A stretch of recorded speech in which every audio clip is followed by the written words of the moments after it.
Good day, everyone. You're welcome to the 16th edition of the Brown Bag series that is organized by the Innovation Lab for Policy Leadership in Agriculture and Food Security, PiLAF, located in the University of Ibadan, Nigeria.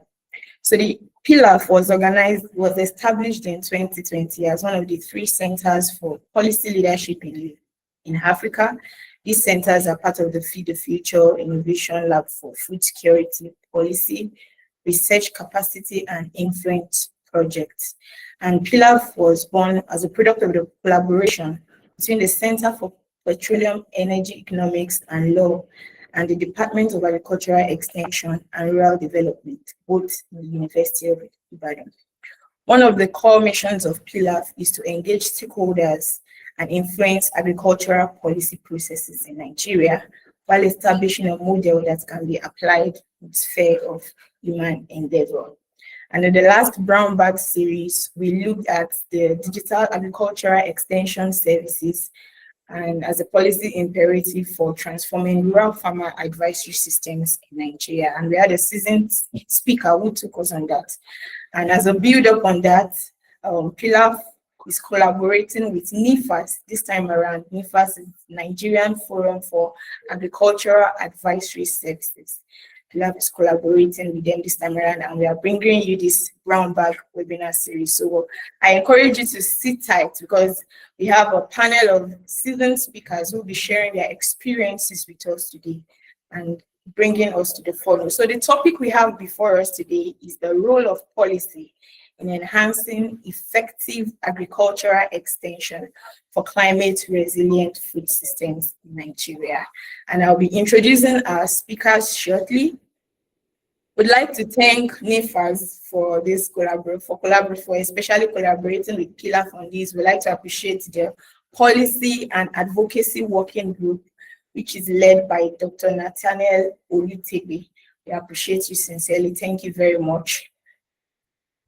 Okay, so I'll be reading the professional bio of our speakers in a moment, and I would encourage you to sit back and listen. Thank you. I'll be starting with Dr. Issa Fadlullah.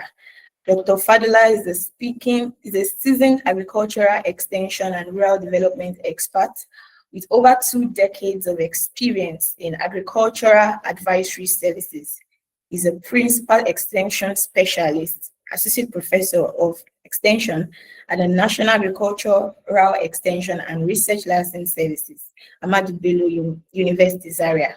He holds a PhD in agricultural extension and rural sociology and agricultural policy and administration from Ahmadu Bello University, Olabisi Onabanjo University, and the University of Ibadan, respectively.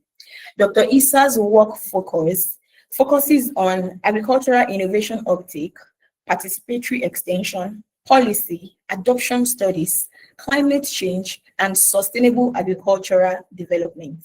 He has contributed to several international research projects, including APRA and AGRA, and has over 150 publications. He is a fellow of the Agricultural Extension Society of Nigeria and currently serves as the president of NIFAAS.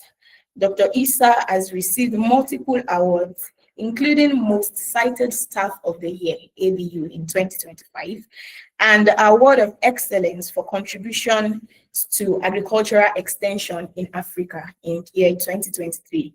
He has over 610 citations and an H index of 13 and an I-10 index of 19 on Google Scholar. Welcome with me, Dr. Issa Fadlullah. You are very, very much welcome, sir. You're welcome, sir. Thank you. I appreciate it. Thank you. Yes, sir. I'll be moving on to the next speaker on our panel this afternoon. That is Professor Sidiqat A Abdulwahab. You are welcome, ma'am. I'll be reading our bio shortly. Professor Abdulwahab was an agricultural extension officer at Jigawa Agricultural Rural Development Authority, JADA, Dutse, Jigawa State, during an NYSC. He taught at the Army Day Secondary School, Jengaya Barracks in Sokoto before joining the University of Ilorin as an assistant lecturer in the year 2008. She is currently a professor of rural livelihoods and development in the Department of Agricultural Extension and Rural Development at the University of Ilorin, Nigeria. Her research borders on gendered rural livelihoods and vulnerabilities, coping and adaptation to climate change impact, rural community leadership, and policy and advocacy. She has a certificate for supervising doctoral students from the University of Stellenbosch, South Africa, and she is a member of several professional bodies, some of which are the Agricultural Extension Society of Nigeria, ASIN, Nigerian Forum for Agricultural and Advisory Services, NIFAAS, and Rural Sociological Society of Nigeria, RUSAN. Professor Aderinle Abdulwahab has published more than 80 journal articles, conference proceedings, chapters and books, policy briefs, and technical reports. She has also attended various conferences, both nationally and internationally. I'd like you to welcome with me today Professor Sidiqat Aderinle Abdulwahab. You're welcome, ma'am. Thank you very much. Thank you for having me. Thank you for joining us today. Thank you. Am I audible? Thank you. Yes, ma'am. You're audible. I can hear you. Thank you. Ma'am. The third speaker in our panel today is Dr. Benjamin Olutegbe Oyelami, and he's Dr. Benjamin Olutegbe Oyelami is a communication manager and senior researcher at the Innovation Lab for Policy Leadership in Agriculture and Food Security, PiLAF, University of Ibadan, one of Africa's centers for policy leadership. His work focuses on agricultural policy, resilience, climate smart and digital agriculture, agricultural entrepreneurship, value chain extension, and rural development. Dr. Oyelami has collaborated with major organizations, including IITA, USAID, and the Transmission Company of Nigeria, TCN, on technology transfer, farmer training, and rural development initiatives. He has supported dissemination of improved technologies such as aflatoxin for aflatoxin control in grains.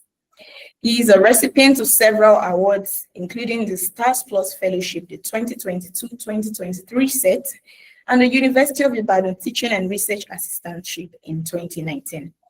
He has presented at national and international conferences and published in reputable journals. He's a member of RUSAN, ASIN, CIDS, and serves on the board of the Justice, Development, and Peace Movement, JDPM, Catholic Diocese of Oyo. Welcome with me today, Dr. Benjamin Oyelami. You're welcome, sir. It's nice to have you on the panel today. Thank you very much. Happy to be here. Thank you, sir. And lastly, I'll be introducing Dr. Nathaniel Olutegbe. Dr. Nathaniel Olutegbe is a senior lecturer in the Department of Agricultural Extension and Rural Development, University of Ibadan. His work focuses on climate smart and conflict-sensitive agricultural development, gender-responsive innovation systems, and livelihood resilience in fragile environments. He is a Stars Plus Fellow and former visiting fellow at Cornell University, where he worked on resilience measurement and food security in conflict-affected contexts. Dr. Olutegbe is an associate at PiLAF and currently serves as the lead Policy and Advocacy Working Group, Nigerian Forum for Agricultural Advisory Services, NIFAAS. He has authored over 45 peer-reviewed publications on climate adaptation, food systems governance, and inclusive extension delivery. His research bridges science and practice by integrating participatory approaches, mixed methods, and policy translation to strengthen agricultural systems in Nigeria and sub-Saharan Africa. Welcome with me today, Dr. Nathaniel Olutegbe. You are welcome, sir. Thank you. Thank you so much for having me. Thank you. And it's also my pleasure to inform you that Dr. Nathaniel Olutegbe who is the lead of the Policy and Advocacy Working Group, will be moderating the panel session. So this will be starting shortly. And before we go ahead, I would like to inform us that if you had questions during the course of the panel session, you can drop them in the chat box. And also an attendance sheet, the link will be dropped in the chat box. So duly fill this as the panel session proceeds. Dr. Nathaniel Olutegbe, over to you, sir. Okay, thank you so much, Mercy, for that very wonderful introductory session. I want to welcome everybody to this platform and, of course, to this webinar event, which is coming in the form of panel discussion. I'm very delighted, particularly to serve as the moderator of this very important conversation around climate change as we look at the role of policy in enhancing effective agricultural extension for climate resilient food systems in Nigeria. Of course, we all know that the Nigerian agricultural system is bedeviled with a lot of challenges, and one of the most important, one of the most challenging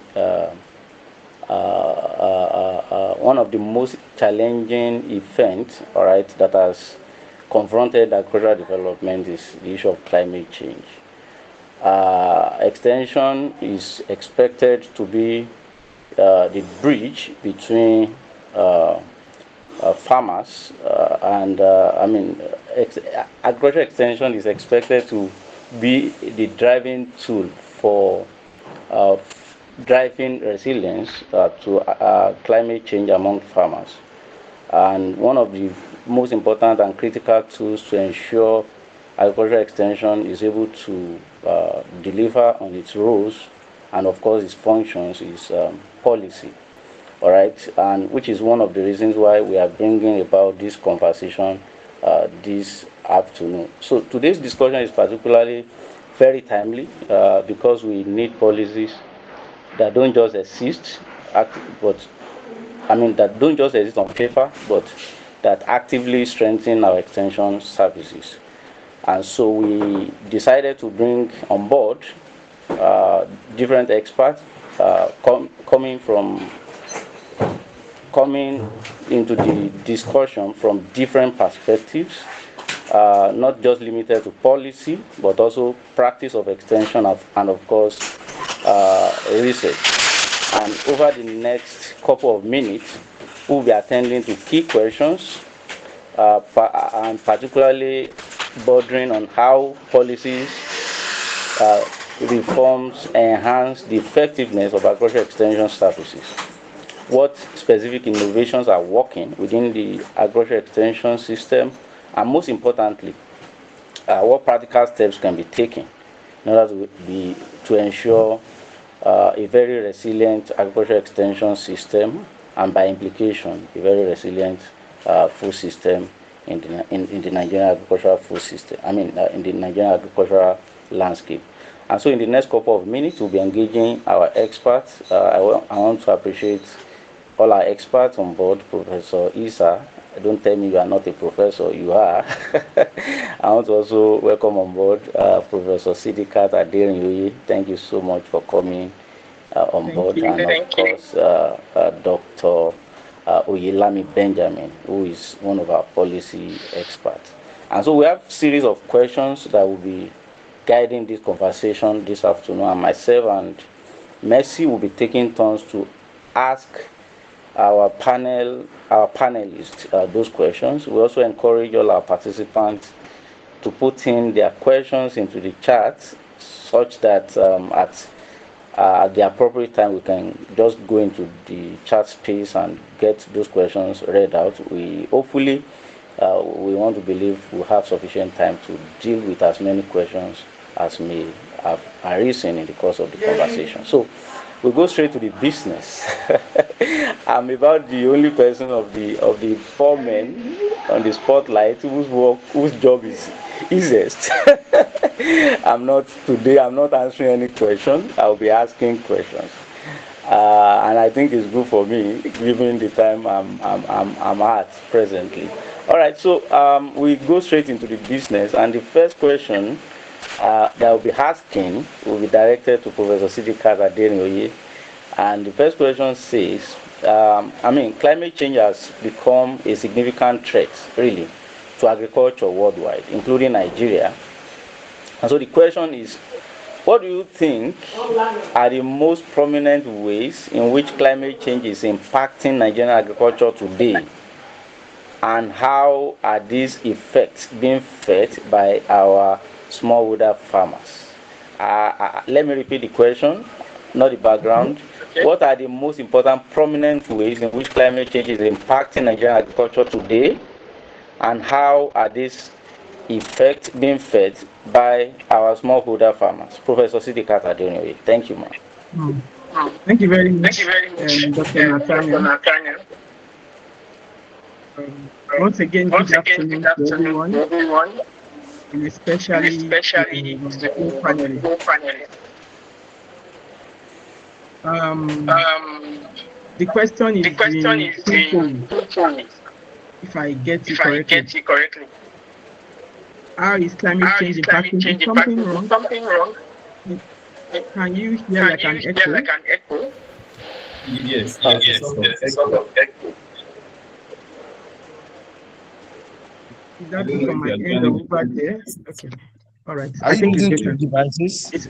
No, but I think it has been fixed. I think it's from the lab. Looking that way. All right. Yeah. I have only one device on. Thank you. So, yes, the question is in two folds. Once again, thank you for giving me the opportunity to, be part of this panelist discussion. Dr. Nathaniel.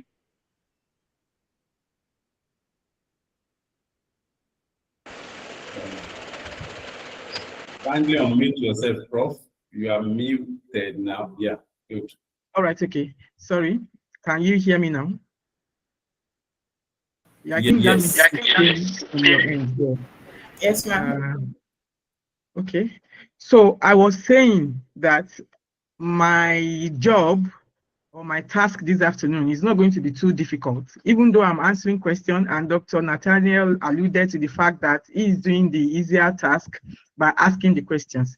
But I'm saying that in case he asks any question that is too tough for us to answer, we'll put it back and throw it back to him so that he can now address the question.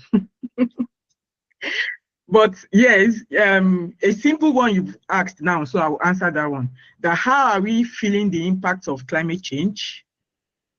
Am I correct? How are we feeling the impact? Well, we are all conversant with what climate change is, but let me just do a quick reiteration of what climate change is. When we talk of increase in temperature or atmospheric weather conditions over a long period of time, as long as 25 years, even up to 40 years, we are all aware that we already have 2 distinct seasons in Nigeria. And a lot of our agriculture is dependent on rain-fed agriculture. So if the climate has now changed as a result of changes in weather conditions, such as rainfall, high temperature, increasing sea level rise, those are the ways that we feel the impact. When we are seeing some of these signs, then we know that the climate is actually changing. So if previously we are experiencing temperatures that is no more higher than maybe 38, 39 degrees, especially in this part of the country, and we are now experiencing temperatures that is as high as 40, 41, and in some parts of Nigeria, when we go to the far north, we experience as high as 47, 48 degrees when it's very high. When this persists for a period of 25 years, then we may be talking of climate change. When we go to the coastal areas where we have, seas, because of high storm, erratic rainfall, it can lead to erosion, and the water in the sea level can rise. This can also wash away some of the water. These are ways whereby we feel the impact of climate change. Then again, when we look at the pests that we have when we are growing our crops, because of these temperatures, some pests thrive well where the weather is moderately, warm. But when it is now very high, some pests are no longer seen. around that area. And these pests, we know the way they impact on our crops. So these are some of the indicators that will make us, clearly see that the climate is changing. And we will now feel the effect in the crop yield. We feel the effect not only in the quality of crops that are being produced, we also feel the effect in the quantity of crops that are being produced. In terms of livestock, because of high temperature, you may see that these animals are not as productive as they are supposed to be. And this will also affect the quality of meat that we take. It will also affect the quantity of meat. And by extension or by implication, it's going to affect the incomes that the farmers would receive. It will also affect our own well-being as human beings, because no one thrives well in very hot weather. So because of the high temperatures, we are now forced to live a kind of life that is not as convenient or as conducive as we may want it. So, and eventually you will see people migrating. When we take a look at those living in the far north where they raise, livestock, because of these climate change indicators, you see that a lot of desertification has happened, a lot of erosion has happened. And because there is no enough or sufficient grasses and water for the animals, they tend to migrate. And when they migrate, they move to the areas where they feel there is enough quantity of green pasture and water for their livestock. But this will now lead to a kind of migration problem. Conflict will arise. There will be competition for the resources that is not already enough because of the increase or the influx of people. And this will now lead to other, economic problems for us. So I think those are the ways that we can actually say that, yes, we can feel the effects of climate change, we can see it, and we will need to have to do something about it. I don't know if I have tried to answer the question, Dr. Nathaniel. Yeah, thank you very much, Prof. Thank you. I think that was very insightful, giving us a very good definition and, of course, explanations, and also giving us different scenarios to climate change in a way that is very, very clear and relatable. So at this point, I will move to Professor Fadlullah. You will always pardon me each time we have cause to mention that name. I'm always getting corrected. So yeah, thank you so much, sir. You have the floor.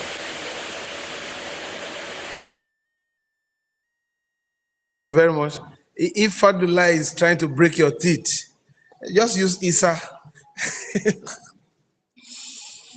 Anyway, I first of all, let me say this. Is it possible that we have a general link that can be shared? A lot of people on NIFAAS National, for example, are asking, where's the link, where's the link? Maybe they didn't have time to do the registration. If it's possible, I think we can quickly do that so that others can have opportunity to join. That is one. Let me also say this. I think I should have had the opportunity to have said this instead of using my question time to say this. That it's interesting having this collaboration with PiLAF, and we want to appreciate your efforts. Let me leave it at that simple way.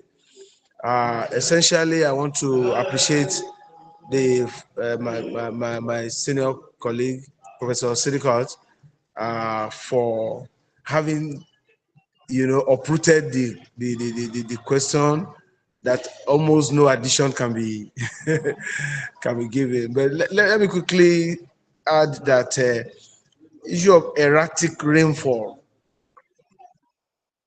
is also important. Erratic rainfall in the sense that you find it difficult to determine the time, amount, volume, spread of rainfall, of rain in different places.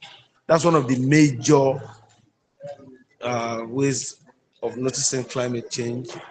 The issue of droughts. Okay, she mentioned high temperature. I think it can also be seen as increased drought. Another area is flood. Remember that flood too is a result of climate change, as well as shifting weather patterns. And to a large extent, she has taken care of all of this. Probably I'm just saying it in another way. Then, as an addition to the effects, we are talking about low crop yield, a situation where the yield we normally record for particular crop decrease over time. Then also the issue of increased pest and diseases outbreak has been attributed to climate change issue, which we cannot run away from. Declining soil fertility is also very important. And you know that crop production is essentially based on how fertile the soil is. And I even see that as the beginning of life. Yeah, because if animal and human being are dependent on plants, it means, and the plant itself depend on the soil, then that tells us how important issue of soil, soil fertility, how it can be. And from the aforementioned, just like Professor Sidiqat mentioned, we see that it is impacting seriously on farmer. Yes, and that's why we're having increased food insecurity issue, thereby leading to high cost of the amount of food that is available to us. This also impacts the income of the farmers, and so we cannot overemphasize the problem of climate change, as whether in Nigeria or any other places. We cannot overemphasize the problem that climate change has brought to us. Thank you. Thank you so much, Professor Issa, for that very wonderful and insightful addition. I think you have come from the perspective of what the real-time challenges, all right, the real-time problems that climate change has been able to bring about. I mean, you mentioned food insecurity being affected. You mentioned high cost of food items. And so if we had a bag of rice sold for whatsoever it was sold like 5 years ago, and we are talking about how much is being sold today, looking at the gap, I think if we look at it very critically, climate change is one of the problems. No matter how you want to analyze it, climate change is a very big problem. So thank you very much. I want to believe Dr. Oyelami will have one or two things to say, maybe just 1 minute before we move to the next question. Okay, thank you very much. I think we are hearing me clearly. You are very audible. Okay, great. Seniors, who are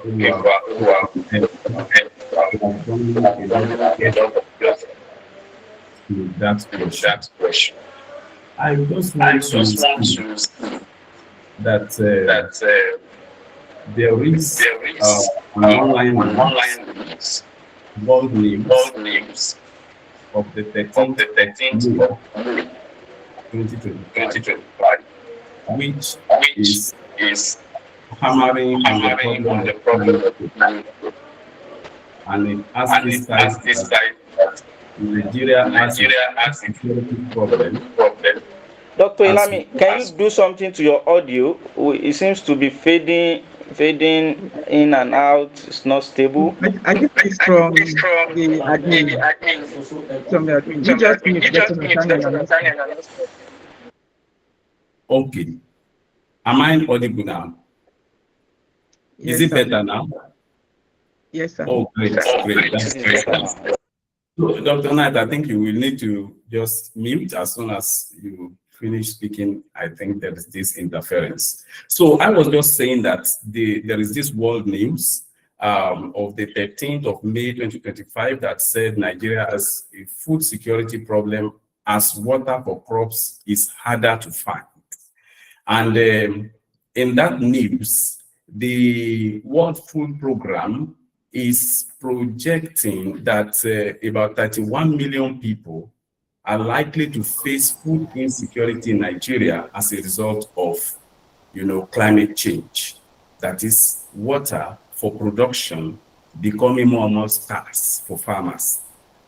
My big ogas that have spoken, Prof. Sidiqat and Prof. Issa, have already, alluded to the fact that climate change is the root cause of all these changes we are seeing in the pattern of production, in the pattern of productivity, and all of that.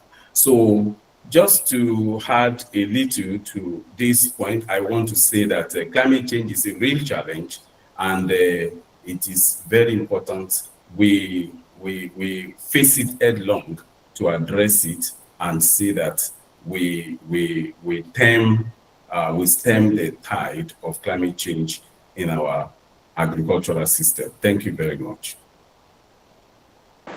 Okay, thank you so much. I think that's sufficient for our first question. We'll move straight to the second question, and I think Mercy will be doing justice to that. Mercy, you have the floor, please. Thank you very much, sir. Thank you very much, Dr. Nat. Dr. Benjamin Oyelami would also like you to continue from where you stopped. Given the increasing impact of climate change and agriculture in Nigeria, how would you assess Nigeria's current agricultural policies in terms of their preparedness for climate change? Would you say our climate policies are proactive or reactive? And where do you see critical policy gaps in addressing climate resilience, particularly at the grassroots level in Nigeria? Thank you, sir. Okay, thank you very much for this question. We are now speaking to how prepared is Nigeria in terms of policy on how we manage climate change. To be able to address this question straight away without beating about the bush, let me first talk to the policies that we have in Nigeria that touch on climate change. I'll start with the agriculture promotion policy. Now, that policy is a policy that is meant to guide our activities and interventions in agriculture from 2016 to 2020. And it has some elements, dealing with climate change. Now, if you leave that policy, I will later summarize what are the areas different policy document has actually profiled to handle climate change. Now, if we leave the first document I just mentioned, which is the APP, I would also like to mention the National Agricultural Growth Scheme, that is Agro Pocket. We call it NAGS 2.0, for example. There is NAGS 1.0, there is NAGS 2.0. And that is a project that is usually termed Agro Pockets. It is a project that is designed to address, climate change issues, particularly having to do with dry season farming. So we having understood the challenge of climate change, the government is trying to look at how to invest in dry season farming, providing irrigation, providing some water backup for farmers to be able to continue their production all year round.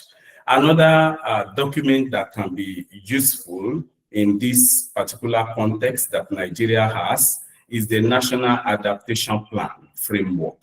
So the National Adaptation Plan is a document that deals with climate change directly, and it is a document that is expected that all countries come up with in order to access some climate fund or some support internationally when it comes to climate change. Nigeria has that document, and it is well written. Again, we have the NATIP policy, which is the National Agricultural Technology and Innovation Policy. It is like the policy aimed at continuing where APP stopped and it is a policy document that is meant to guide agricultural activities in Nigeria from 2022 to 2027. So we expect that that is actually the policy document that is guiding agriculture currently, and it has some elements having to do with climate change and how to handle it. Now, good enough, in Nigeria, we even have the Climate Change Act of 2021. So, in a nutshell, when we are talking about policy documents, Nigeria has a lot. That is the long and short of the story. So we have the Climate Change Act of 2021, and the Climate Change Act, you know, was a particular act that also empowered the president to set up what we call a national NCC, that is the National Climate Change Commission or so. So there is a particular, you know, commission for it with a DG. You see, Nigeria has all of these. And lastly, I want to talk about the nationally determined contribution, NDC 3.0 of 2025. So when it comes to policy preparedness, you will say Nigeria is doing fine. In fact, when you put the scorecard down across countries in sub-Saharan Africa, Nigeria seems to be doing very well. But where the gap lies is implementation. Has been very poor. Now, the NCCC is expected to provide national coordination on climate change. It's expected to guide the Ministry of Agriculture and Food Security to align, you know, their activities with the National Agricultural, with the NATIP on climate change. And then all of these documents speak to climate smart agriculture, speak to, you know, some practices like, you know, enhancing our irrigation system, speak to several other, you know, activities that are climate related. But we are good on paper when it comes to managing climate change. But on ground, Nigeria has not been doing so well. And because we have not been doing so well on ground, that is the reason why we are having the challenge we are having right now. Now, to speak to your question about being proactive or reactive, I want to say, by way of documents, availability of documents, Nigeria is proactive. But by way of real action to stem the scourge of climate change, we are reactive. It is when, you know, flooding happens that we see organs of government running up and down. It is when there are dry spells that you see we trying to look for, you know, some way of just managing the situation. So it is expected that recommendations and guidelines, you know, contained in these good documents that we have, we get to ground to begin to implement them appropriately. And at that point, we can begin to see how Nigeria progresses in addressing climate change. Thank you very much, if I didn't take too much of time.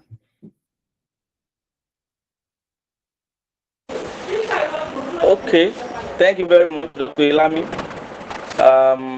Dr. Issa, any addition? It depends on your time. It depends on your time. I think we have said it all. Because he has painted the situation of so many policies. So Nathaniel, Why is he hungry? But let me add this as a practical one. Just last week or a week before, led by WOFAN, Women Farmers Association of Nigeria, even though maybe that can be an aberration, whatever we call it. But the most important thing is to tell us that the draft policy of agricultural extension got to a stage of, being fine-tuned for legislation. In essence, one can summarize that Nigerian agricultural policy now show increasing proactivity. Proactive effort to mainstream climate adaptation and resilience into national agricultural system is one of the efforts that has been mentioned by the previous speaker. And we all agree that the critical policy gap remains the grassroots implementation. That is talking about funding, coordination, and probably access to information and technologies, especially for the smallholder farmers. So I quite agree with the previous speaker. Effective local adaptation is often hindered by, fragmented delivery and weak integration of research, extension, and digital tools.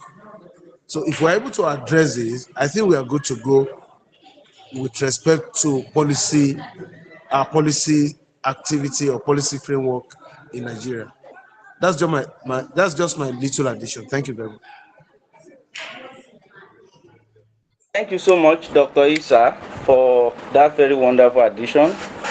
Speaking also to one of the several points already raised by Dr. Oyelami, which is about poor implementation. Our problem is not about lack of policies, all right, as far as climate change is concerned, but it's more of weak implementation and also lack of coordination among ministries that are supposed to cooperate to get work done. So in a way, you have fragmented efforts here and there, and no coordination, no coordinated activity, and so there are no optimal benefits. I think in a way, our third question has been answered by Professor Issa, which was going to be, to what extent is climate change adaptation integrated into the current agricultural extension structures in Nigeria? So if you want to throw more light on this, given that, you work with NIFAAS, and NIFAAS seems to be the implementation arm of any agricultural extension policy. All right. So I wouldn't know if you want to speak to this question in specific. All right. To what extent is climate change adaptation, for example, integrated in the current agricultural extension structure? When we say structure, not just in terms of availability of policy, but also in terms of its delivery. Dr. Oyelami has mentioned about the problem being more about delivery, about implementation. So, would you want to say anything in respect of what NIFAAS, for example, is doing, what the extension structure in Nigeria is doing, how well integrated is climate adaptation into the current extension framework in Nigeria? Not any serious addition.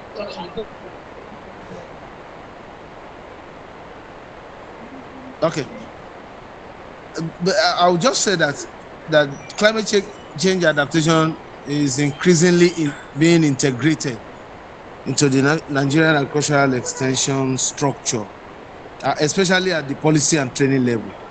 I know that extension agents are being trained on climate smart practices, such as improved seed varieties, water management, and agroecological approaches.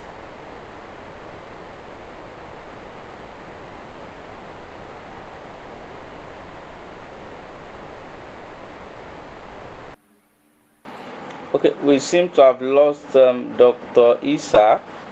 All right. I will go to Professor Sidiqat. Perhaps you may want to add one or 2 points to this particular question.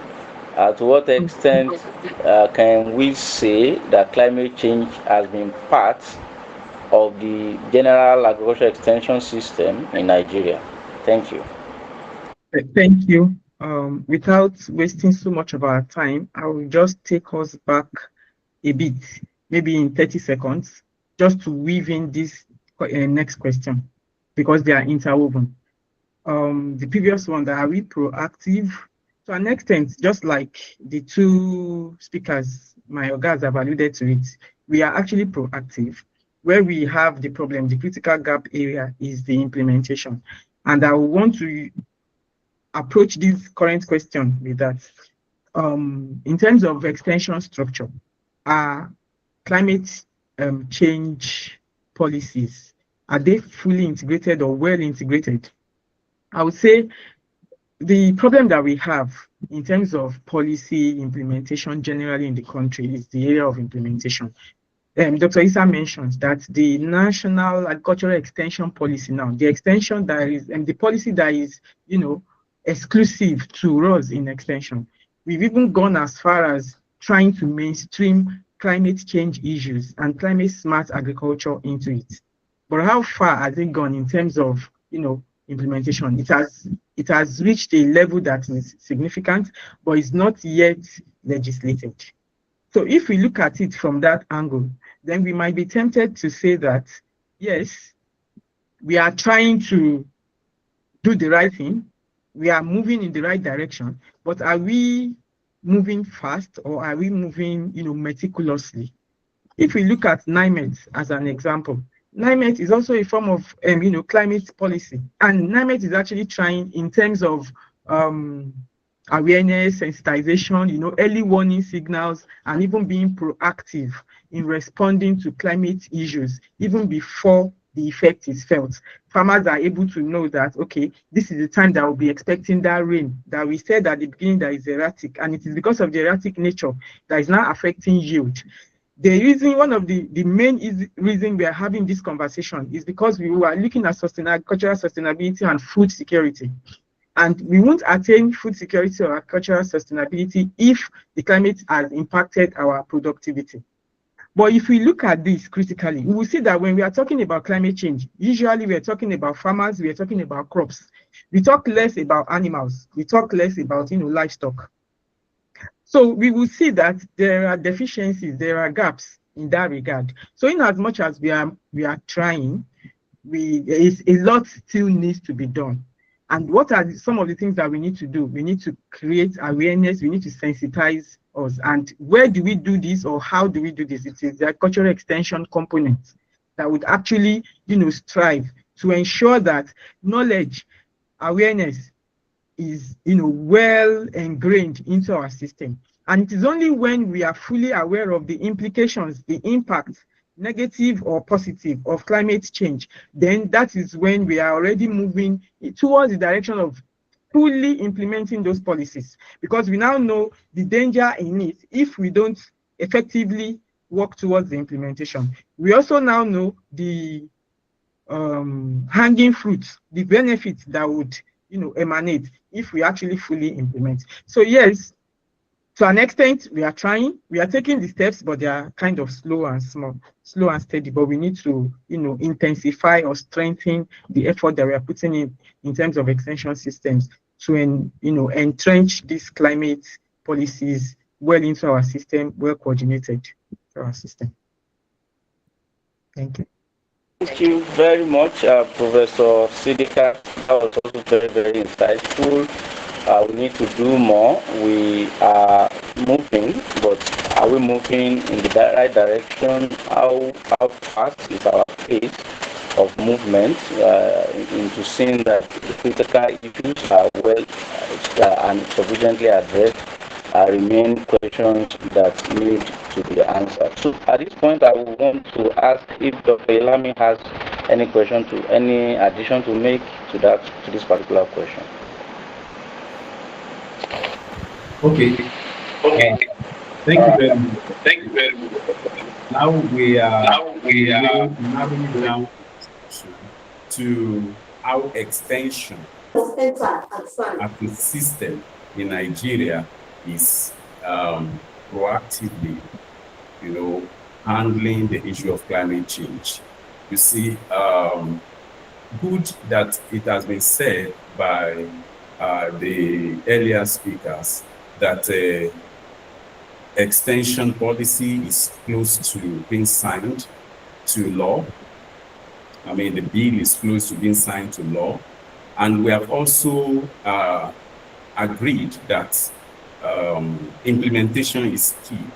I also want to talk about the, extension to farmer ratio, you see, and the need to digitalize extension sufficiently. We know that we cannot be too hard on the issue of extension to farmer ratio because we know the world is changing, and digital tools can fill that gap. So I see a need for Nigeria to really step up in the area of digitalizing extension, and infrastructural provision will also play a key role here, whereby there must be connectivity, internet connectivity across board to be able to help the digital extension penetration to reach where we desire. So I quite agree with earlier speakers that we are making efforts, but it is slow, and I hope that we will wake up and do better. Thank you very much. Thank you so much, Dr. Oyelami, for that wonderful addition again. You also reiterated the fact that we are moving, but our movement is very, very slow. So I would like to move fast to the next question. And the next question, a part of it has been answered already. Professor Sidiqat, while she was speaking much earlier, spoke a little into the question we have next. And the question is actually not just about climate adaptation, but also on climate change mitigation. And so the question is, how can climate change mitigation and adaptation programs and initiatives connect more to the grassroots? How can climate change, adaptation, and mitigation perhaps connect more to the grassroots, especially in the Nigerian context? Thank you. Prof, you have the floor. All right. Thank you very much once again, Dr. Nathaniel. I would say, first of all, just driving straight into that question, we need to imbibe more community-based approaches. So because if we are talking about grassroots and we are talking of how to mitigate or, imbibe adaptation programs into the grassroots, then we need to carry those grassroots membership along. And who are the grassroots membership? We are talking of community members. We would need to ensure that whatever thing we are talking about or whatever idea we want to disseminate in terms of climate change adaptation and mitigation, it has to come from them. In extension, we say we should help farmers to identify their problems. We are not supposed to be the one to create the problems or bring the problems to the fore. So in this case, awareness and sensitization that I mentioned earlier comes to bear. We would need to sensitize and make farmers aware. Some of these adaptation methods or mitigation methods, farmers are already practicing them, albeit some of them don't even know that this is a climate mitigation or a climate smart approach. So we need to carry them along and ensure that farmer-led participation, participatory approach, community-based approaches, demand-driven. We are talking of bottom-up now, not top-down approaches. Extension before used to be, focusing on transfer of knowledge, but now it's about knowledge sharing, it's about facilitation of knowledge.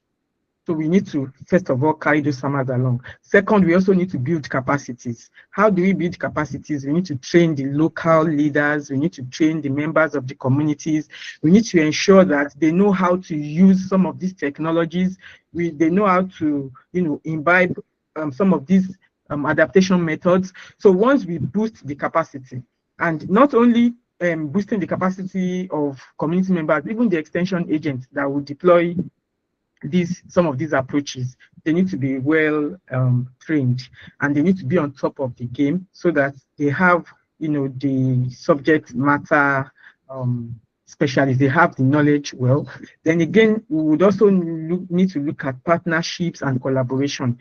We all know and we are now aware that government alone cannot do everything. And when we are talking about policies, of course, we're talking about government. But how do we contribute to the full implementation of these policies? We should think of partnership and collaborations with organizations, maybe private organizations or even community-based organizations that can actually own or possess some of these ideas, some of these approaches, some of these methods to mitigate climate. So that once we know that we are together, it's different from somebody is doing something or somebody or an organization is up to this. But if the community is seeing it as our own project, then it would be easier to disseminate such a knowledge. And again, we also need to support, there should be incentives that will support the full adaptation of those mitigation strategies. For example, there could be subsidized drought-tolerant species or varieties of crops and of livestock, such that farmers are able to purchase some of those climate resilient products. And again, when we are thinking of how to support them in terms of incentives, we may also need to make sure that the information is readily available, but at the grassroots level. When we are doing this, we need to go to the basis, to the bottom, to the, what do we call it now? To the foundation, move into the communities and ensure that they accept or adopt those strategies and those approaches as theirs. Once they have owned it, then it's easier to now move from there and ensure that there's a widespread dissemination and adoption. Thank you. Okay, thank you very much. Thank you so much, Prof. I think that was very insightful. That was straight to point. We should carry our farmers along. We should train local leaders, involve them. We should make the local people be at the driver's seat. Our activities should be demand-driven and not top-bottom. And we should government should establish partnership and collaboration. There should be incentives, and of course, information should be available at the grassroots. And what that means is in the form in which the people at the grassroots can easily access them. Thank you very much, Prof. At this point, I wouldn't know if Professor Issa or Dr. Oyelami has any addition to make. Okay, I think was done justice to that particular question. I only wish to maybe Dr. Nathaniel So I only wish to add that irrigation is key. You see, farmers are feeling the pinch of this climate change. It is not anything abstract to them. The terminology, the concept may look abstract. Like Prof. earlier said, that some of them are already practicing some climate smart, practices, but unaware. So they feel the pinch. So there's need for awareness for them to know that, okay, this thing happening to you is as a result of climate change. And these are the ways to handle it. So when they're already feeling the pinch, now the government and the development partners need to go straight to addressing the problem. We know climate change is, the cause of several dry spells we are having, and this poor pattern of rainfall. So there's need for definite action to be taken. Let there be some efforts, investment towards irrigation, investment towards the multiplication of improved seed variety, drought-tolerant seed varieties. And by the time we want to multiply, we bring the farmers into the loop, and that alludes to the participatory approach that Prof. earlier said.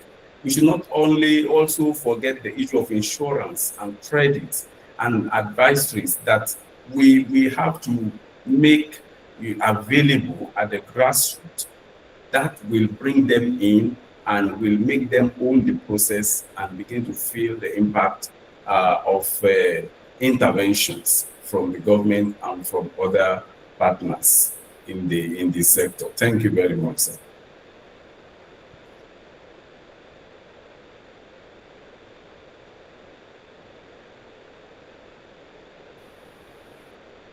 Yes, I am done. Dr. Nat, are you there? I think. Yes, I'm here. I'm here. My internet connectivity was very poor at a point, but I want to believe you have spoken to the issues. I think before I lost connectivity, I heard you talk about irrigation and, of course, development partners under a very coordinated arrangement. Of course, proactiveness is also very key and critical in that regard. And I think when Prof was also saying, okay, yes, you were also talking about awareness creation, and that point struck me. I mean, sometimes our local people seem to interpret climate change to be something else. All right, I think the issue of education is very, very critical. It is when you know what a particular problem actually is, that's when you can tackle such a problem, which is why the issue of education and awareness is very, very critical. And so I feel one of the best ways to connecting, the grassroots with the issue of climate change, either mitigation or adaptation, is making sure that the people are adequately sensitized. All right, thank you very much for that very wonderful addition. I want to believe Dr. Issa is back with us. Is she back? Is he back? Okay, so we are still hopeful he is able to join anytime soon. It's not interesting that we have lost him and he has not been able to join since that particular time. Okay, please, if anybody is able to reach out to him, he just needs to use that same link to join. And that will be that. I think that will be all that he needs to do. All right, thank you very much, everyone. As we are making progress, I want to implore us. I can see Dr. Abigail's hand being raised. Please, if you have any question, drop it in the chat. Or when we get to that point in time when we allow questions to be asked, then we'll read the questions, or we wait till that time before we call you. I'll move straight to the next point. And this is taking us to another topic, of course, also as it relates to climate change, particularly. We are going to digital revolution. I mean, we are in a world of digital revolution with information and communication technology, providing solutions to across different sectors of the economy, including agriculture. And so we are curious to know to what extent the current agricultural policy environment is leveraging digital revolution to drive climate resilient agricultural sector in Nigeria. The extent to which the current agricultural policy, Dr. Oyelami mentioned some policies the other time, and of course he also mentioned the Climate Change Act. All right, the other time. So the question is the extent to which some of these policies are leveraging digital revolution to drive or to shape a climate resilient agricultural system in Nigeria. Professor Adenioye, we would like you to respond to that. You seem to be to have been the first speaker for many of our questions today. All right, thank you. Kindly your audio. That's all. Yes. Okay, thank you very much. I think I would not take so much of our time because I can see that our time is fast spent. In terms of leveraging, to what extent are we leveraging digital technologies in terms of climate change adaptation and policies? I would say to a low extent. And I would want to explain this by stating that NIMET, for example, has a lot of data. It's still digital technology. But how many farmers, be it crop farmers or livestock farmers, how many of them are leveraging those information? How many of them are using it? Maybe when they release information, when NIMET releases information via television or radio or pamphlets, all of those flyers, e-flyers, we see them around. but how much of those information actually gets to the farmers? Maybe I can leave that question for us to answer. So it's not as if there are no digital technologies, but to what extent are we leveraging? I would say low. Let's look at mobile applications as another example. In other sectors, apart from agriculture, you see a lot of buying and selling going on through mobile phones, through technologies on the internet. How much of our agricultural produce are we selling through these technologies? There are a lot of apps, market apps, that farmers could actually leverage. But you will see that there are some, if we can call them elite farmers, maybe, but maybe they may want to advertise some of their products via those technologies. But I don't think they go beyond advertisement. At the end of the day, when you want to buy, you need to go physically to the point of sale, either on the farm or the middlemen might have, offtake those crops. At the end of the day, the selling would actually take place in the physical space. We don't do much of buying and selling of agricultural produce via the internet or through these mobile applications. Then again, let's look at one more example, e-extension systems. Of recent, in our agricultural policies, they've introduced digital extension systems into the policies, meaning we have those policies that are now being digitized and people can actually tap into them digitally. But there is that gap or, challenge of low digital education. How much of digital expertise do we have as professionals, not to talk of the farmers? So when you look at it from that angle, we'll see that we have limited access to these technologies, even where they exist. And the literacy is also low. So this will cause like a setback to it. So to wrap it up, I would say that we are leveraging digital technology, no doubt about it, at least even if it is in the form of advertisement or creating sensitization and awareness. Things are moving. Radio is there, the most trusted, loyal friend of a farmer. So we are leveraging those technology, but again, at a slow pace. So I would say the extent to which we are leveraging technologies is low. Thank you. Yeah, thank you very much. Yes, thank you very much. I think yeah, you have dealt very decisively with the point. We are trying to catch up.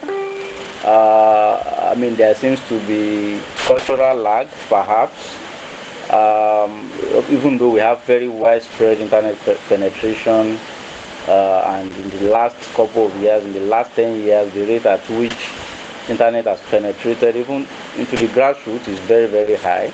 But then the rate at which we are leveraging these opportunities that the internet seems to have provided is very, very low. So I can relate very clearly with you.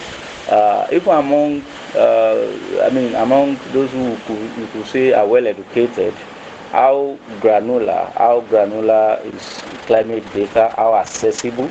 I mean, in some other economies, you go there, all you have to do is to check your phone. You know when, it will be raining. I mean, it will rain in another 30 minutes, another 20 minutes. So they take their umbrella everywhere they are going. I mean, that's talking about early warning system. But in our climate, I think we are very, very slow. The rate at which we are catching up with what technology is capable of providing, all right, and the technology is here with us, it's global and all, but then we are very slow in our pace, given what seems to have been the practice over the years. So thank you very much, Professor Sidiqat, and thank you for reminding us that we have to double up, we have to move very fast. So we move to the next question, which is about the second to the last question, looking at countries that have successfully integrated climate change adaptation into agricultural policies, all right, whether in Africa, in sub-Saharan Africa, or globally. The question is, what lessons can Nigeria pick from these countries, and what are some strategies that will work within our unique context, all right? You may want to dwell more on working sub-Saharan African examples closer to us than any other country, and pick up, get us some lessons that Nigeria can pick from these countries, and what are some strategies that will work within our unique context as a country. Thank you. Dr. Oyelami, the question is for you. Thank you. Thank you very much. Just to take a cue from Prof. Sidiqat, I know time is going. I will want to be a bit fast. You see, the case of Nigeria is painful in the sense that sometimes we take one step forward and 10 steps backward. Look at 2012, 2013, 2014, when we tried to launch the e-voucher, input subsidy program, that is GES. It was a leap forward for Nigeria, because that has not been in our practice before. And the report has shown that that technology, farmers confirmed that they got inputs, better at a higher rate and efficiency than how it has been before. And we know that GS also has some of its challenges, but I think if we had sustained that program, we could have perfected it better by now. We could have taken steps to address those loopholes, challenges, and then we'll be growing at it. Now, if you go to Kenya, close by in East Africa, for example, Kenya, has deployed this e-vouchering and data integration system. They call it KIANIS, Kenya Integrated Agricultural Management Information System. So it's the kind of system that now use a concept we call interoperability. That concept seems to bring to bear all digital platforms that operates in the country. Take for example in Nigeria, because when the cash crunch came, though it was painful, but it changed the landscape. Today you get to the market, you want to buy pepper, the market woman can tell you OPay account details or PAMPay, and you do transfer. It was not like that before the cash crunch, but the cash crunch has pushed everybody, and it is a step forward. I'm not saying the cash crunch was good, but I mean that we are already advancing. But just like Prof said earlier, we are, our level of leveraging these technologies in the agricultural sector is quite low. So there is no reason why we cannot connect our NIMET information early warning system, NIN, database, connecting it to also our input, distribution system. Maybe it is, we are looking at maybe subsidy or otherwise, then connecting it with our BVN. We have several databases all about collecting information from people, but we are not linking them together. If we take pain to link this together, we will surely see a lot of transformation in our agricultural system. So Kenya is doing that, and it is impressive. In India also, they have something they call AgriStack. So it is also an electronic system that connects farmers to input, to market, and to credit, to insurance, all of these things. So we have examples abounding around us. In Ethiopia, we have the Agricultural Transformation Agency system, uses this same system, digitalizing, extension, digitalizing, agriculture, and making things to move better for them. Even in Ghana, you have what they call a SOCO and digital agriculture framework. So I'm not saying that Nigeria does not have anything. We have some pockets of technologies here and there, and even the private sector is coming up strong in this area, but coordination is weak. So there's a need for agencies that are overseeing this aspect to actually work harder, improve coordination, and the political will is there. Why did we move away from GES? That's the serious question. Why? It was a system that moved us forward, but another regime came, though they told us that they are building on the successes of agricultural transformation agenda, we saw something different. So it was on paper that was said. In reality, it was not really. Just because of time, let me stop it there, because I know our time is moving. Thank you very much. Thank you very much. Yeah, thank you very much. Thank you for that very high level of energy with which I think you have been able to deal with that topic. And I think you are spot on by mentioning GESS.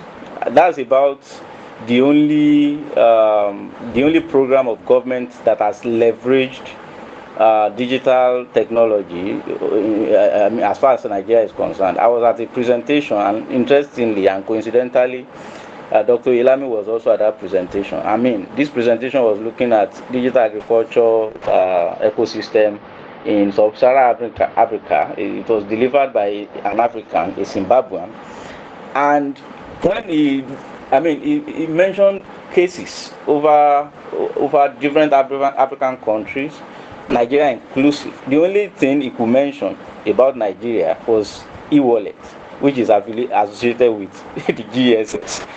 So ever since that time, there has never been any state coordinated digital solution or digital program that relates to agriculture, and I think it's worrisome. You also mentioned the fact that we have pockets of activities attached to the private sector, private organization. We have different of them here and there. Hello Tractor is there. We have Crop to Cash. We have different platforms. But then coordination is very, very weak. And when there is no policy to harness some of these potentials that the private sectors have, I mean, you just discover that nothing will happen. I understand your passion. Thank you very much. We can only hope that things get better very, very soon. So thank you very much, everyone.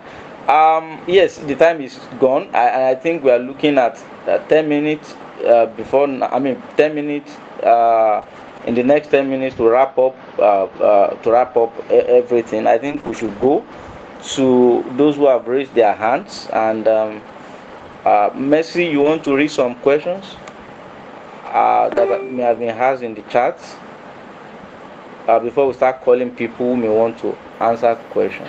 Mercy, do you have any questions in the chat? Okay, thank you very much. Thank you very much, sir.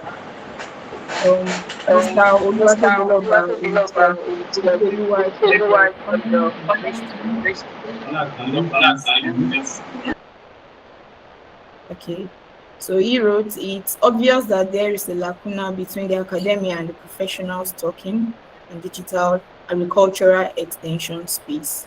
So how can we work together, particularly with the next generation extension agents in closing the gap? Then Mr. Olu Akamu also dropped a question. He had that, how can agricultural policy and extension experts be more visible at the national macroeconomic policy level? These are the two questions. Okay, so thank you very much. Dr. Issa, we welcome you back. We sincerely apologize for whatsoever may have happened. Thank you so much for fighting back to join. All right, so I think the first question can be directed to Dr. Issa. Olutegbe observed a lacuna, a gap between the academia and the private sector, where so much is happening as far as digital agriculture is concerned. And so he recognizes the need to cooperate in order to be able to advance this particular subsector. And so the question Ojulu asked was that how can we synergize? How can we come together? How can we partner? How can we ensure partnership between the academia and the private sector, and the society? All right. in order to be able to ensure climate adaptation, climate smart agricultural practices through digital revolution. All right. So any question? Any response? Dr. Issa, is he able to hear me? I think he's busy somewhere else. Dr. Oyelami, you want to respond? Okay, let me start briefly. I think largely what we need is coordination, as has been alluded to. And the question comes, who has the capacity to spearhead coordination? I think it comes back to the table of the government. The government is the only organ in the country that can take decision on behalf of the whole, pool of the populace. And if be that as it may, I think there will be a need to really reach out to government, the Ministry of Agriculture, also maybe the Ministry of Environment, those who are actually at the forefront, at the forefront line of responsibility when it comes to climate change and agricultural development.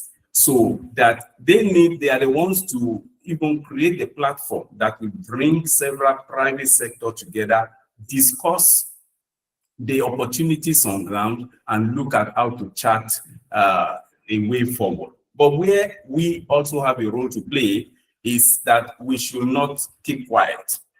Is that we have to begin to raise our voice. We have to speak out where need be. And now I think the question is also referring to the academia and the practitioner. So academia can have some ideas and all of that. So we need to look at how to package these ideas in a way that government people can listen to.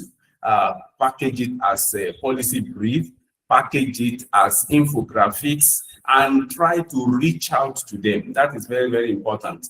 Our system in the country is such that the governments are doing their own thing. If you do not call their attention to what you think can work, they will continue to find something to do, so long as it satisfies their interests. So that is where we in the academia need also to come up with insightful ideas to present to them and see how things can move forward. The next one I want to add is that our development partners are left to do whatever they like, whatever they think satisfies, whatever they think is good, which should not be. So development partners are bringing money on board, they are bringing expertise on board, but there should be a coordination center to be able to leverage on the strength of each development center and development partner and dovetail it into what will really bring transformation as we desire. So thank you very much. Okay, thank you so much, Dr. Oyelami. I'm almost tempted to go to Prof to add one or two lines, but our time is fast spent. I will not do that. But I think one important point that Dr. Oyelami has also emphasized so clearly is the issue of coordination. Even in the ministry, interdepartmental relationship sometimes is always very, very weak and bad. You have Department of Extension not coordinating well with, not cooperating well with Department of Climate Change, and Department of Land is also, they're also doing their things in silos. And so it's not just about interministerial issue, it's also happening even within the ministry. It's very, very important. All right, so the second question, we want to direct it to Professor Sidiqat. We are hoping that Dr. Issa is able to join properly. National macroeconomic policy is over-focused on monetary and fiscal policy issues, and significantly blank-sided to agriculture policies that will lift millions out of poverty and touch more people on the ground. I think this is not a question. This is just a point that this particular person is making. And I think you are very, very correct. We seem to focus so much more on what we see, what we call fiscal policy, how to ensure all right forex balanced and all, trying to focus so much more. Time, right? There is question. Okay. That's similar to that. I was going to say that maybe how can agriculture policy and extension experts be more visible at national macroeconomic policy level? I think maybe that could be a question that could generate from the points you just read. Okay.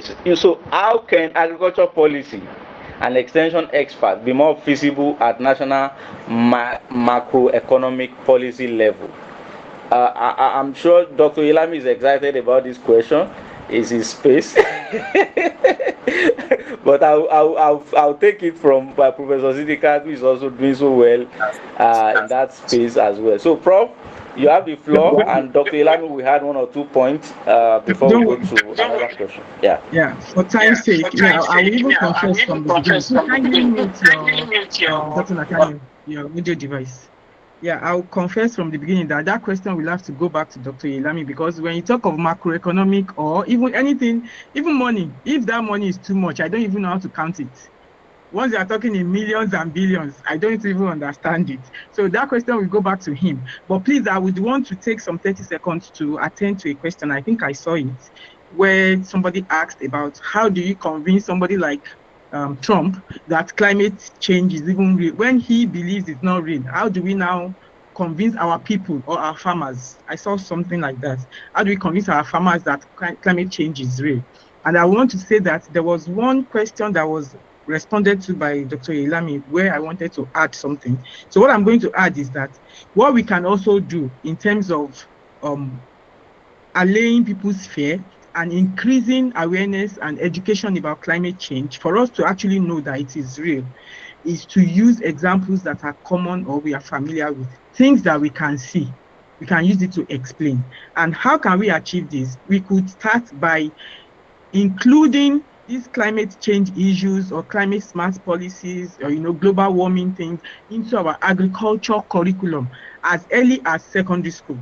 Yes, we have agriculture, but how many topics, climate related topics, do we have such that when children begin to understand and to learn it from childhood, whoever is going to venture into agriculture is already fully aware of climate change? And this is already being done in developed countries. When you go to the United States, United Kingdom, Netherlands, that primary school agriculture curriculum already has topics that are related to climate change already. So maybe that is just the addition I want to add, that yes, we could approach it from that angle, increase the education of our people right from catch them young, such that we're already fully aware of the implications of climate change. And when we see examples around us, when we see that our tomatoes are shrinking, the yield is no longer as it used to be. There was a time in our country that would harvest tomatoes and you see very big tomatoes in the market.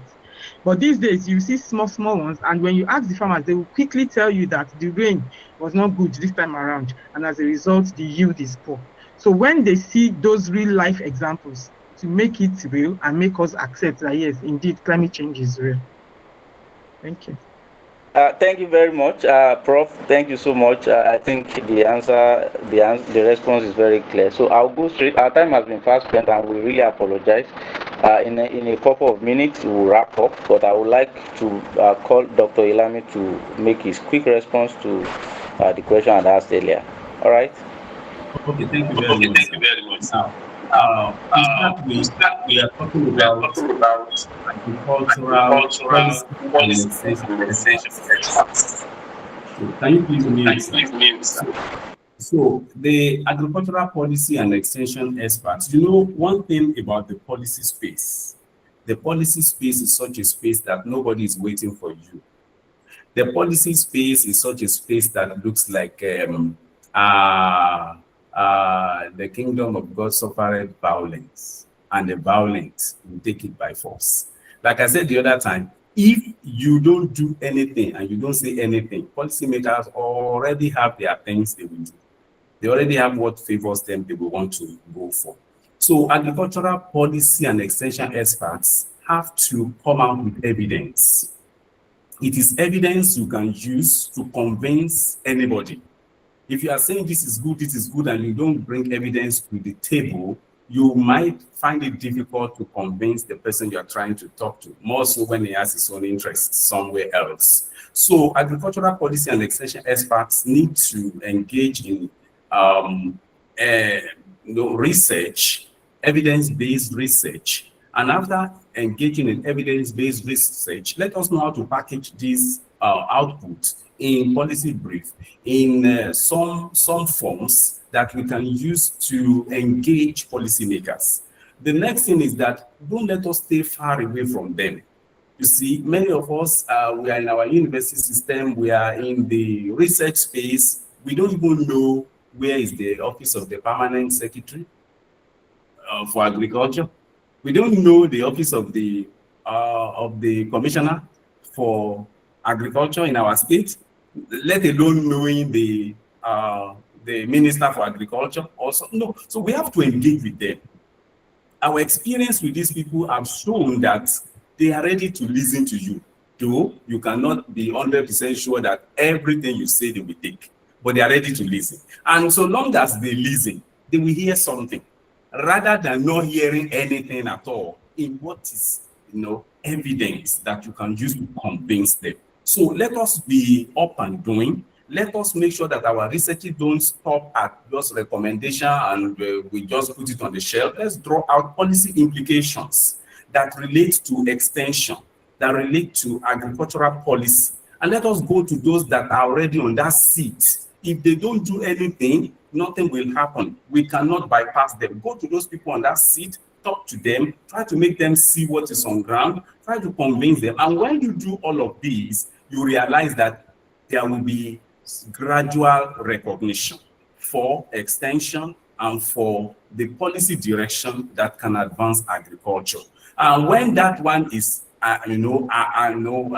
already entrenched, then you can begin to see how it relates to the budget, how it relates to some practical action at the macroeconomic level. I don't know if I'm able to say anything sensible on that. Thank you. Thank you very much. So thank you very much, Dr. Oyelami, for that very insightful addition to that question. And I think we can see applause coming from left, right, back and front from our people who have listened, which is an indication that people actually enjoyed this particular event, this particular program. So I would like to appreciate everyone who has been on board, those of us who are listening, and those and all our panelists, all our speakers who have done justice to all the questions that they have been asked. I'm not here to say the vote of thanks, neither am I here to give the closing remark, but I'm trying to say what my observation is. I think every hand that was once raised is already down, which is an indication that all issues have been sufficiently addressed along the line. So I think I'm excited that this was a huge success. So thank you very much, everyone. I think the next thing on the agenda, I will wrap up latest by 4:40. The next thing on the agenda is a closing remark, which will be said by two persons. One by Dr. Oyelami, who is a postdoctoral researcher with PiLAF. And of course, we have our president, who is also from his end. He will double as the one of the panelists of the day, and the person giving the the closing remark. So, Professor Issa, wherever you are, you need to come back. We need to hear you. Is on a journey, actually. Oh, okay, he's on a journey. Okay, he's on a journey. So, okay, so Prof, I'm here with you. Okay. So after Dr. Ore, okay, would you like to give your closing remark now that the network seems to be fine? Okay, sir. Okay, for my closing remark,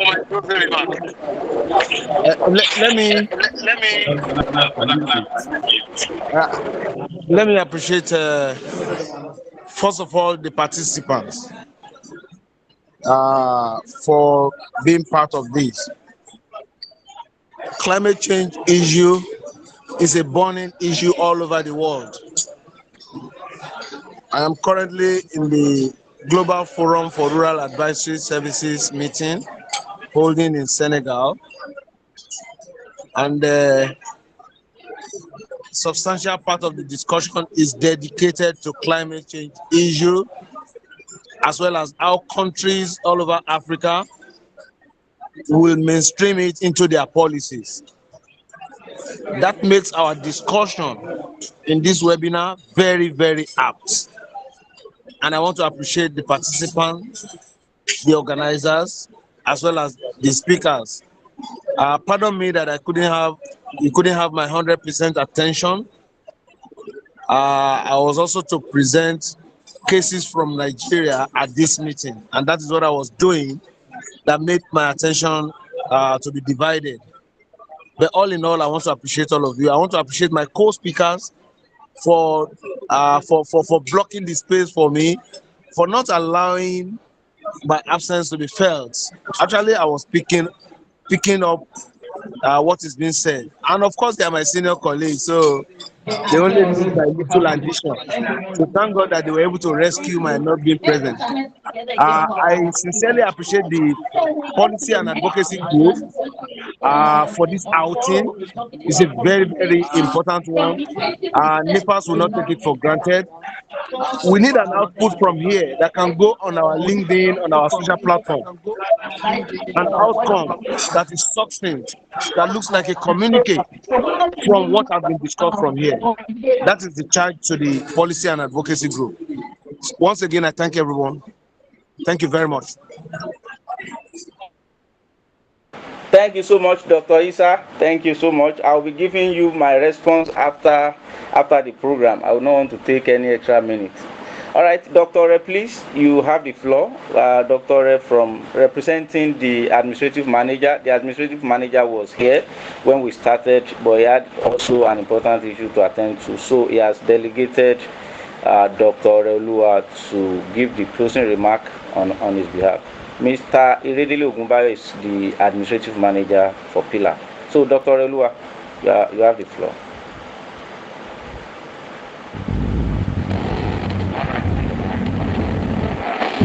Everyone, we want to every time.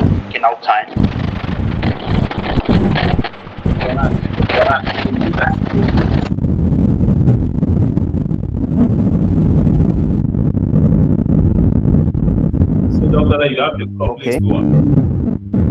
Okay, thank you very much. We want to appreciate everybody that has taken out time to participate in the Brown Bag series for today. We appreciate our panelists. We appreciate the moderators. Let me start by saying a big thank you to Professor Sidiqat. Thank you very much, ma. Thank you so much also to Professor Issa for taking out time out of your very busy schedule. You just mentioned that you are in Dakar. Thank you very much. Dr. Benjamin Oyelami, thank you for those insightful comments. And also to our moderator, Dr. Nathaniel Olutegbe, we appreciate you. We appreciate your time. We appreciate your commitment. And to everyone that has joined and asked questions and made contributions, we thank you very much. Nigeria is our country. And we know that the issue of climate change cannot be overemphasized. We see that Nigeria has a lot of policy documents, but implementation is weak. And like the last question, or was it the last comment, that we can't just sit. We in the academia, in research, we need to start to see means of engaging with the policymakers, with the government, on how to actualize some of the insights that we have to assist them with making more informed policies that can help us stem the tide of climate change. Climate change is real.